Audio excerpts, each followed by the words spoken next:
ఉపవాసం ఉంటా. గురువారం గుడికి వచ్చి కొబ్బరి కూడా కొడతా. ఓకే, ఉపవాసం స్టార్ట్స్.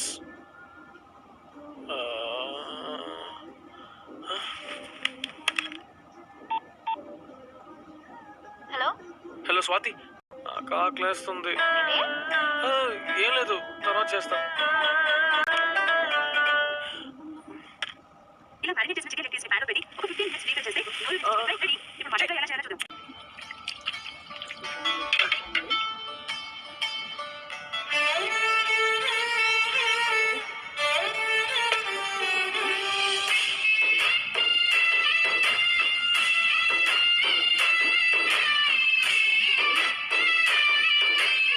మొహమాటం పడకుండా శుభ్రంగా తినండి. ఇంకో రెండేయండి. రెండంటే రెండేనా?